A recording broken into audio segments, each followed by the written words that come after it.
Welcome to What the World Needs Now with hosts Tom Whisinnand and Josh Monroe.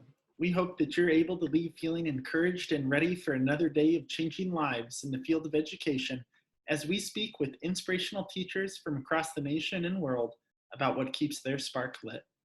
In this episode, we talked to Lauren Woolley, aka Mrs. Woolley in fifth, a language arts teacher from Ohio, about how she uses TikTok to engage students and what she feels are major issues facing educators today. Without any further ado, Mrs. Woolley in fifth. All right. Well, Lauren, thank you so much for being here with us. For our listeners who don't have the privilege of knowing who you are, could you introduce yourself to us a little bit? Who are you? Where are you from? And what's your role in education?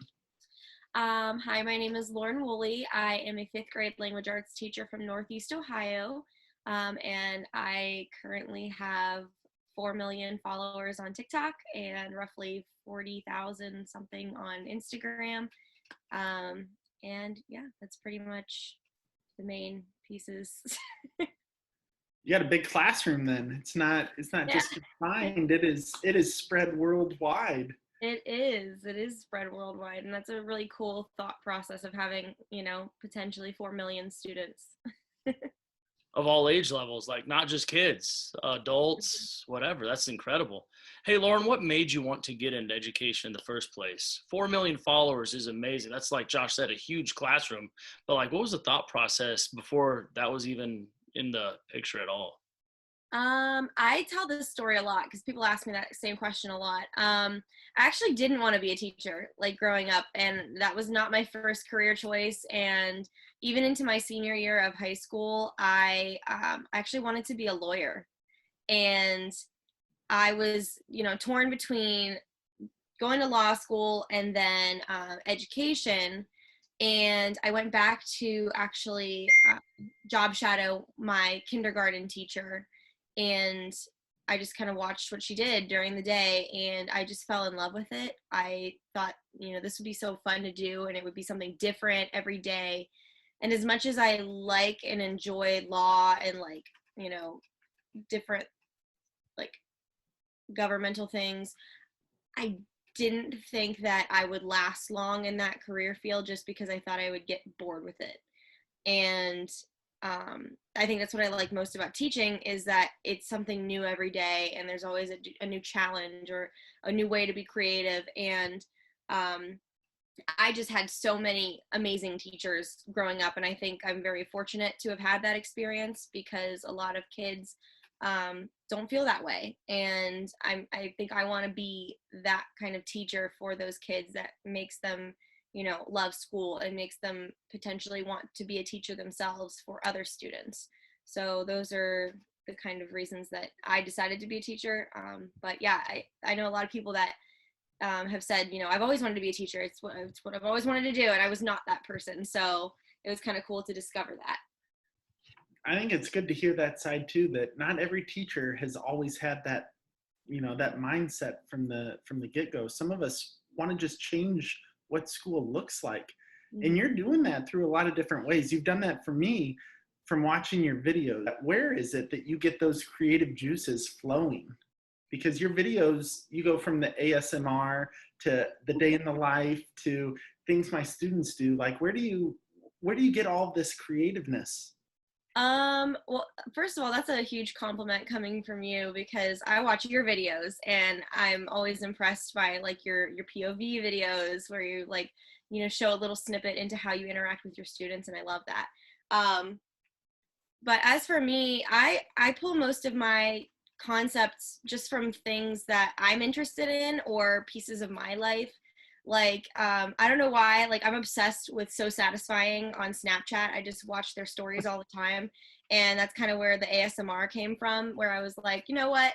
I like listening to this kind of stuff. Maybe other people will. And so I started doing that. And then I think so many people have this like wrong idea of what teaching is in their heads, or they only think of like, old school teaching or like traditional classrooms where that's how their school was. But the day in the life vlogs really the concept actually stemmed from something that one of my friends, that first grade teacher, was doing, where she was showing like behind the scenes videos of what she does in a day. And so I kind of took a spin off of that and started doing daily vlogs where I would just show things that I did during the day. And I think it's cool for people to see what teachers are actually doing and how much goes into this career and how much teachers actually give for their students and try to like, you know, make things special for them. And I like to show that other side of, you know, my classroom and getting kids to, even kids want to see the behind the scenes stuff. Like they want to see what we're doing while they're at band, or when they go to lunch, what do you do? Like they, you know, it kind of changes their mindset a little bit. And then as for like the things my students do videos, I mean, again, I take, you know, creative concepts from my friends, and you know, that came from Zach Loquist, and he did one. I think he did the first one, and I was like, that is so amazing. I'm gonna try that. And then my kids actually like started to get into that, and they started doing funny things in class just to be featured in the videos. So like, it kind of made for like a funny inside joke. And yeah, so a lot of the series that I do and things like that, like I thrive off sarcasm and comedy, so like I try to do a lot of that in my videos.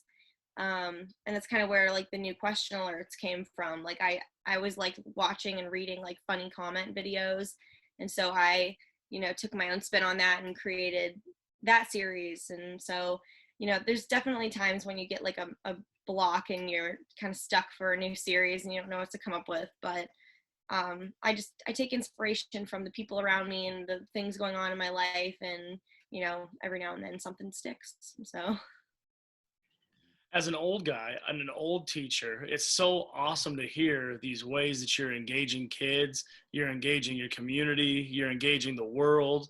And it is like, it's a new way of thinking. It's a new way of interacting. And it's amazing to hear the things that you're doing.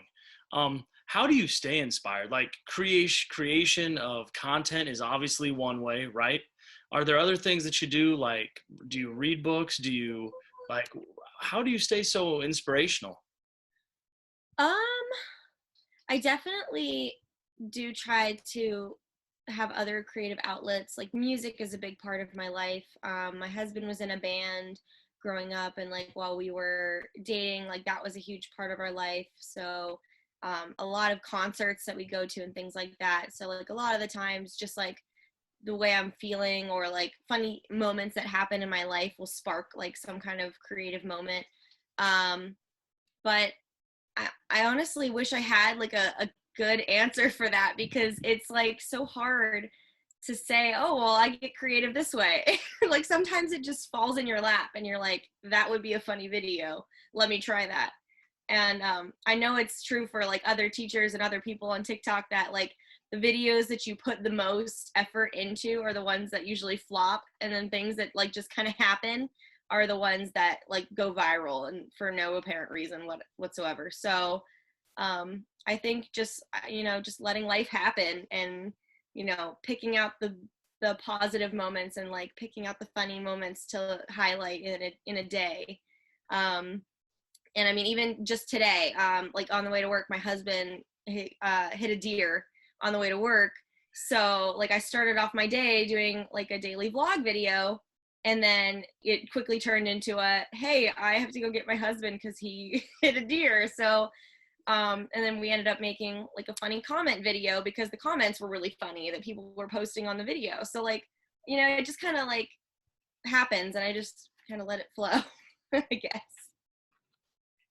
I think that's really important as educators. Sometimes we get in our own way, right? And we have to deliver content, and we know we have to power through, but we don't take the time to appreciate those funny moments in the classroom or the humor that's there. Yeah, I think that's spot on. We need to do that Yeah. as educators. And I think like, you know, pulling that into the classroom, that's kind of how I felt like the past few years before I started TikTok.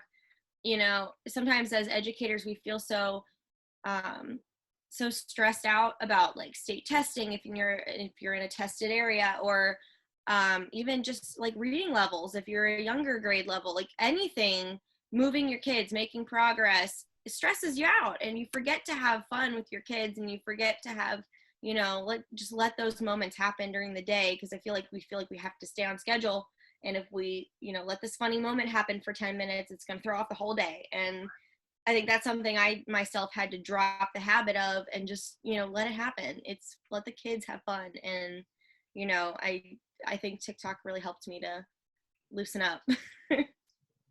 I think that's awesome. It's super important for us, all of us in the field of education, to remember that we're teaching kids, right? Mm-hmm. I mean, we want to act like Tom teaches fourth grade, I teach fifth, you teach fifth. We want to pretend like they're these little adults, but they're not. Mm-mm. You got to remember to let them be kids in certain moments. Let them have those moments of laughter, those times of fun, true childhood moments, right? Absolutely. Lauren, I'm curious because I'm invested in you. I'm invested in what you do in your classroom, but I'm curious in how you invest in your students. How do you let them know you love them each day and that you're there for them 100%?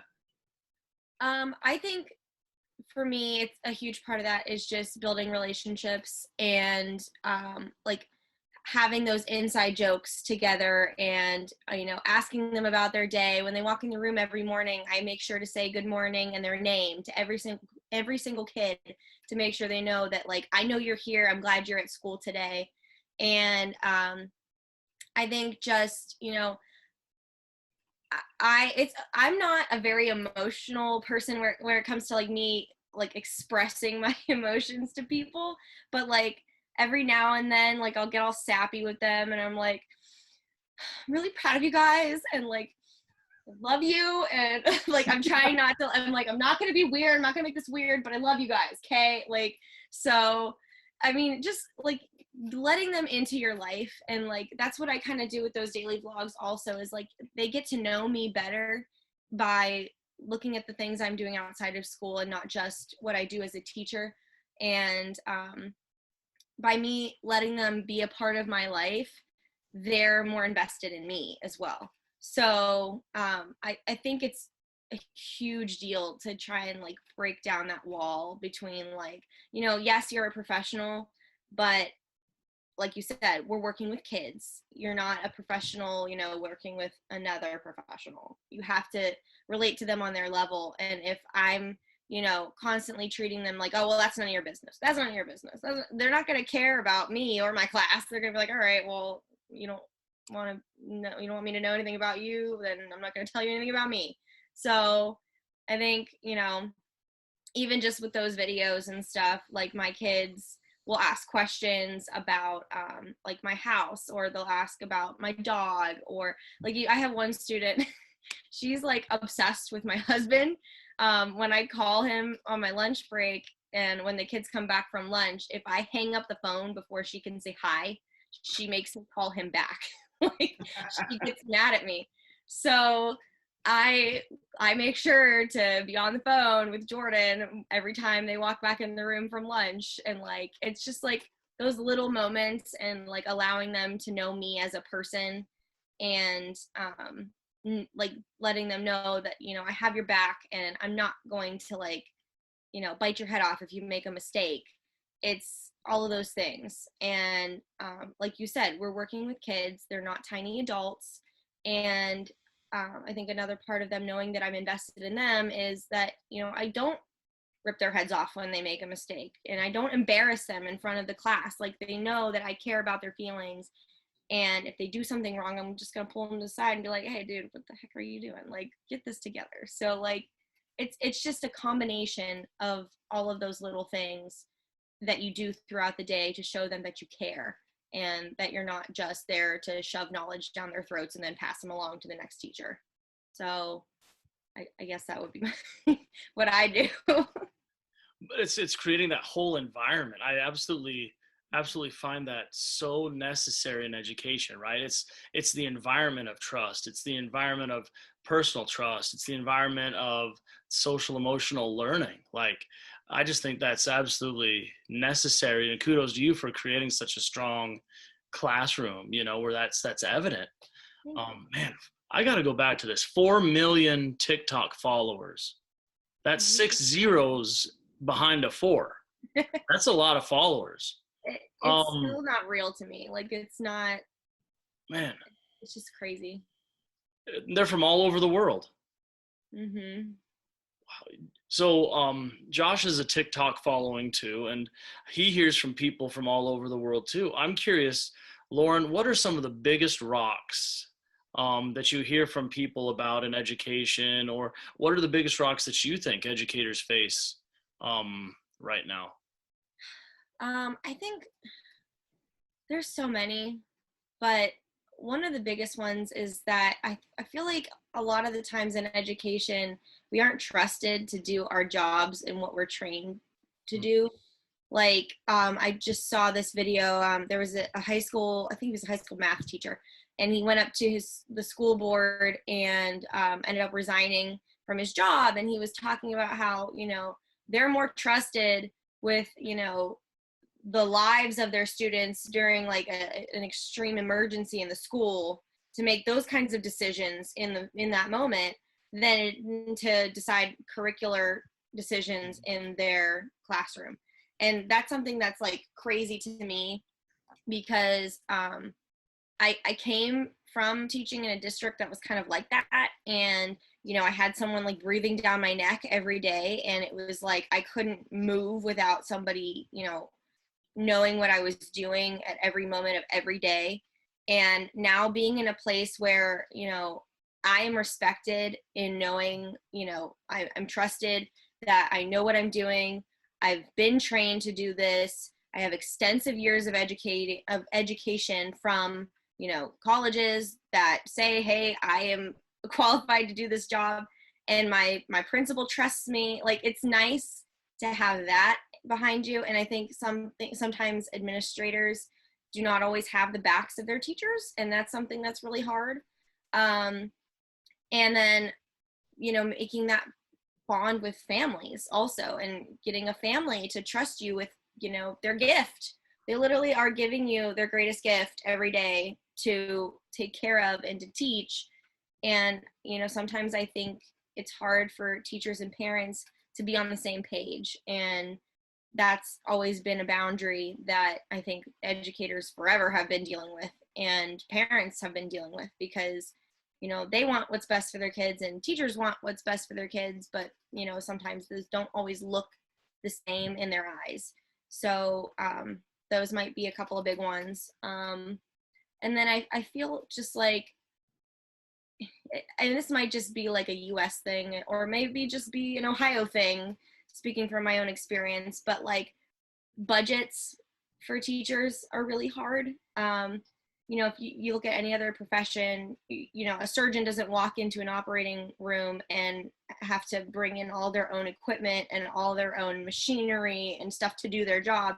But yet teachers are given, you know, a blank classroom with a few desks and a table and told, here, teach these children. Like, we provide a lot of those things that, you know, you see all the extra stuff that teachers do, and everyone who, you know, is sharing videos or pictures of these amazing things teachers do in their classrooms, it's usually off of their own dime. So it's hard when you don't have a budget for things.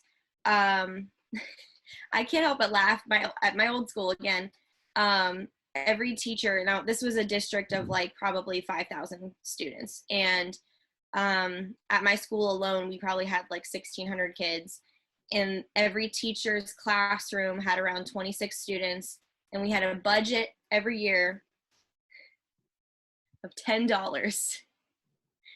$10. That's all I had all year. Per student? Nope, $10 per classroom. What would you spend $10 on, Lauren? Yeah, that's buying you a couple pencils. Yeah, pretty much. Like, and the reason I had found that out was because the one day I had run out of pencils, and I went down to the office and said, hey, can I have a box of pencils, please? And they she handed me a box of pencils and she goes, okay, but I'm going to have to mark this down because you hit your limit for your budget. And I was like, wait, I'm like, what's my limit for, we have a budget because I've only asked for one other box of pencils.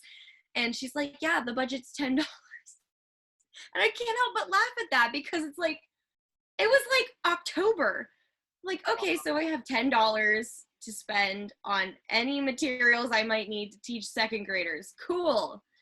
So, I mean, that's always a huge hurdle, is just like, you know, if you want these immersive, interactive, engaging lessons, you need to shell out the cash for teachers to do that. And it's like, you know, I see all over TikTok right now, like a bunch of these elementary teachers are creating these massive like campsites in their classrooms, and they just look gorgeous. And I just know they spent like probably $100 a piece on those things. And it's like, I feel for those people because, you know, my husband, who's like a businessman, is like, stop spending the money, don't do it. I'm like, it's for the kids. Like, I can't not do it. So I think that's just one of those other rocks that we have to get over. And districts have to start realizing, you know, if you want these awesome lessons and you want these engaging experiences, you have to provide teachers with the means to do those things. And I don't want to throw down a challenge. Like, I want to throw down the $10 teacher challenge and like, oh god, see how much teachers supply. Whoever can get the most for $10, like message us, send us a quick little video or like yes. a picture, like $10 in teacher supplies. Please show us like what that looks like to you, because I think I don't even know what to say. Josh, can you imagine $10? It takes me to the audio that says, but that's not enough. Well, make it enough. Yeah, right? exactly. Oh my god, it was.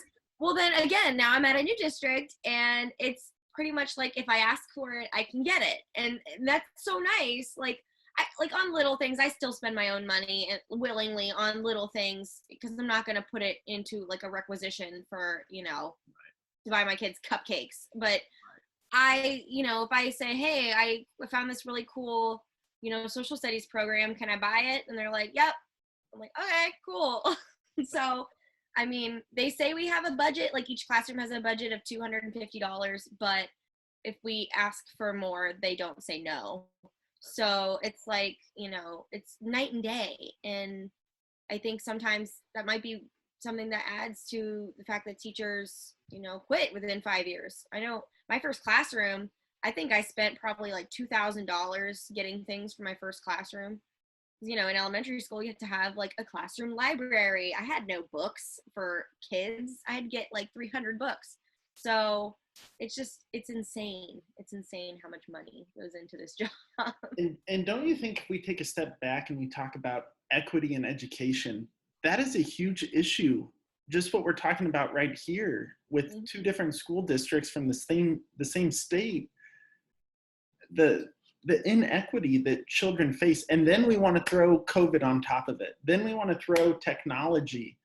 You know, we live in Nebraska, and the western part of our state is a desert for internet. And so we've got kids that can't access Google Classroom or Canvas or all these places where we're going to say, hey, sorry, we can't meet in person, but if you could get online and you could turn this in on Google Class. And we got kids sitting there saying like, I don't know what you're talking about. I don't know what Wi-Fi is. Like, I have the same issues in our district. We had the same issues. Like, I teach in a more rural district, so a lot of the kids are out in like farmlands and farther away from, you know, Wi-Fi and all kinds of things like that. And so we actually had to go out and get like a bunch of hotspots and like pass them out to families so kids could do their homework. And then our IT guy ended up extending the Wi-Fi range to work in the parking lot. So like if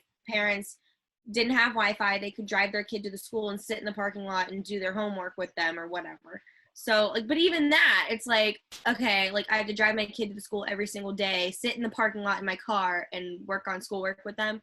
Like, that's still an inequity. Like, it's not good enough in my eyes for them. And you know, you're exactly right. Talking about those two different districts, you know, and I hate to bring this up, but, you know, the district I'm at now is predominantly white, rural. The district I was in is predominantly Black, city school. Like, it's just a night and day difference of how education changes, you know, 20 miles down the road. And, you know, the amount of, you know, that going on throughout the country, I think, you know, if we could, you know, we can make standardized tests, then we can make standardized education where everyone gets the same of everything and make it equal for everyone. And it's just not there yet. So we got some work to do. We got to hope that it can get there, though. Yeah. I mean, we want this nation to be great. Mm-hmm. We got to figure out a way that we prioritize our children. Right. And I think that's a big thing is, you know, people, and I'm speaking off my own experience, but like even in my own town, people will complain so much about like property taxes and things like that going up, and it's like, but then they'll complain about the school district and our high school falling apart, and it's like, okay, well, what do you want? Do you want lower property taxes in a high school that's falling apart because it's 70 years old, or do you want a little bit higher taxes but you have a really nice school for your kids to go to? And I think sometimes we don't think that way about, you know, other people, and it's like, okay, yeah, I might have to pay a little bit more money, but look what we're getting out of this. Like, our kids are going to be better off because of this. Our kids are going to get a better education because we are helping out and we're putting in the effort, and, you know, we're putting in what we can. And, you know, that's not just financially, but even like effort. Like, I'm talking school faculty effort and family effort and everyone coming together to make it a better place for the kids. And I think sometimes we all just kind of think about our own little unit, our own little family, and then we forget about others around us and how others might be struggling and how we could help very easily, but we just stuck in our little bubble. And I'm trying really hard to not be that way and to branch out more and try and help more people. You're obviously hip and cool and with it. 4 million followers, right? I don't know about that. I mean, she's I believe the kids would say she's bussin'. I'm bussin'. Josh, you are so with it too. My gosh. He's bussin'. Yeah. What other apps or bits of technology do you have to throw our way to make our classrooms and education better?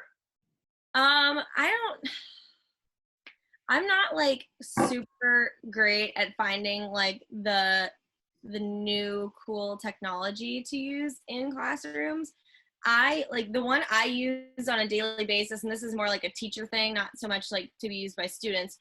But I use it's called classroomscreen.com, and it's really cool because you can pick a different background every day, and then it has like a calendar feature. It has all these different like widgets at the bottom that you can pull onto the screen and use it however you want. So like you can put like a morning message up there, and you can use the clock and the calendar, and you can put like a GIF on there if you want to, or a video you want your kids to watch, or an image.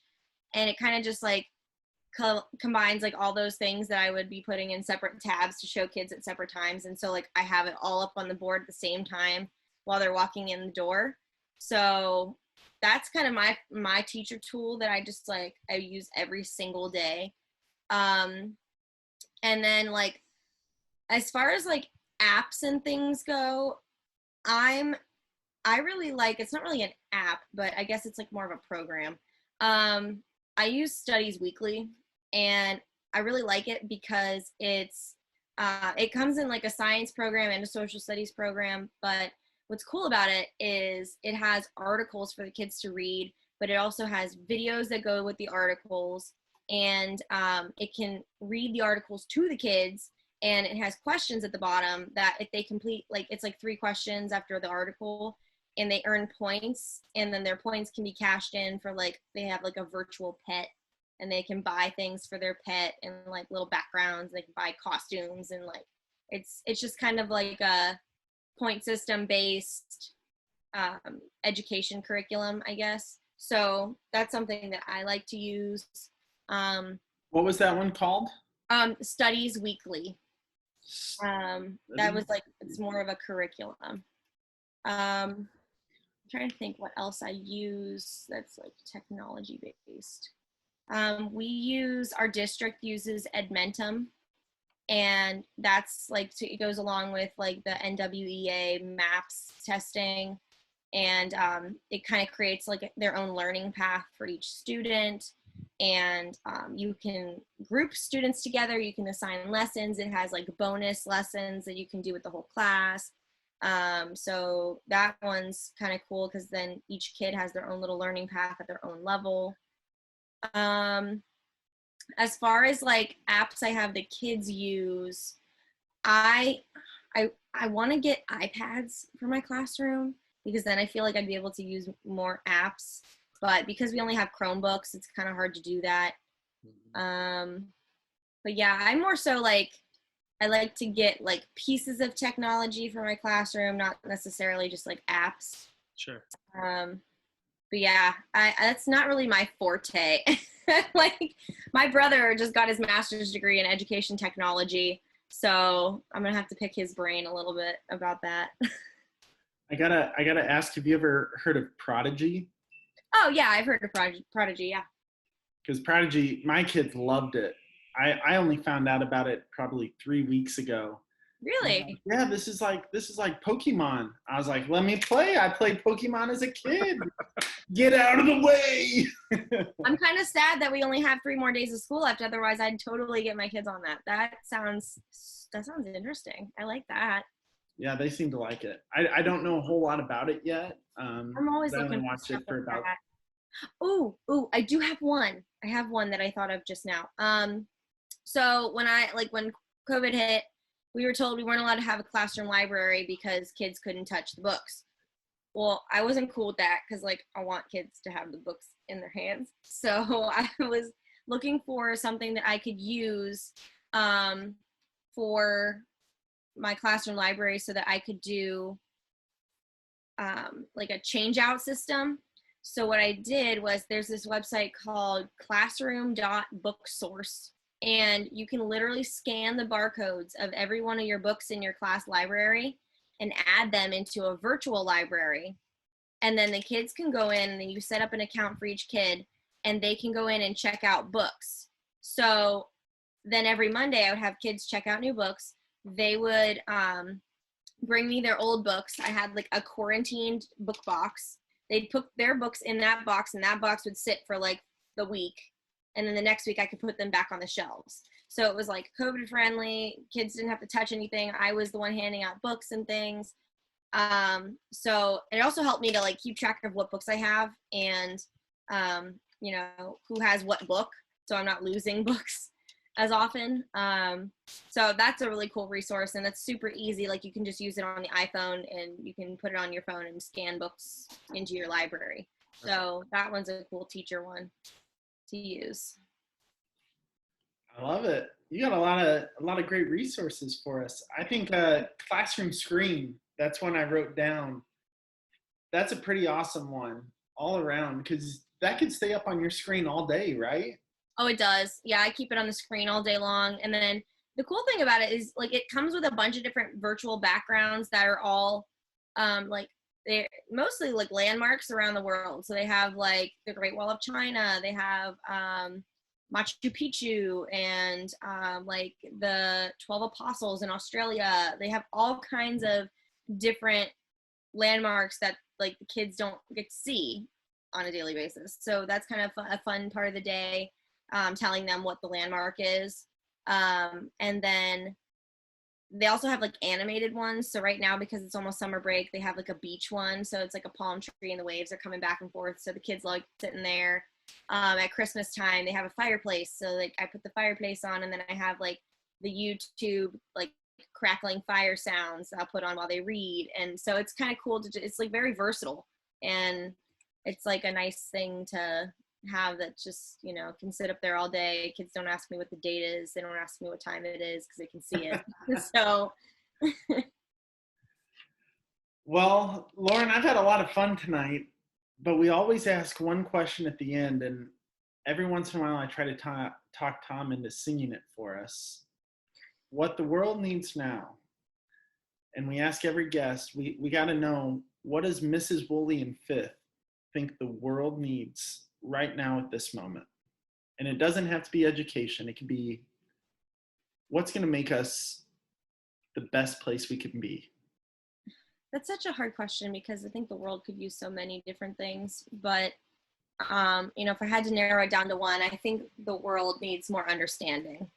And, I think sometimes we all come, like I said, we all come from our own little bubble and we can't see, the hardships that people have dealt with, or we can't see, the trauma that someone has been through in their lifetime and why they react a certain way when you say something, or why, this person tries to avoid a certain thing. And I think so many of us have such strong opinions about things and so many biases toward things that we just shut down outside ideas.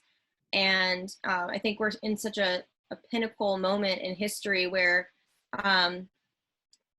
we're actually trying to make monumental changes. And whether that's, the Black Lives Matter movement, whether that's, with gay and transgender rights and things like those things that seem like they should be so obviously accepted, and it's still not. And I just love that, so many people are starting to stand up for what they believe in. And I think we all need to understand where each other are coming from and try to, be more understanding of people's cultures and of people's backgrounds and dreams and goals, and try to help each other and try to get each other, like, I don't know. I know it's like a cliche, but like, how much better the world would be if we were all just nicer to each other. Like, why can't we all just be nice? Radiate kindness. Like, it's just, I don't know. I think the world needs to be more understanding and accepting of others. And I hope that becomes more of a normal thing than, something that's like a viewpoint, or a political thing. It should just be an everyone thing, not what political party you're a part of, Should be an everyone thing. Absolutely, it should be an everyone thing. Yes, Yeah. kindness is an everyone thing. It doesn't have to be a certain group of people. Lauren, thanks for joining us. Thanks for sharing what the world needs now. This is so fun. Ladies and gentlemen, that's our show. Thanks for tuning in this week. Hopefully you're ready for another week of changing lives in the field of education. We're so thankful and appreciative that you took your time to listen to our guest, Lauren Woolley. We hope that as you head out, you remember the biggest factor that plays into student success is you. Your love, your passion, your empathy, your dedication is exactly what the world needs now. Thank you for everything you do. Have a good one.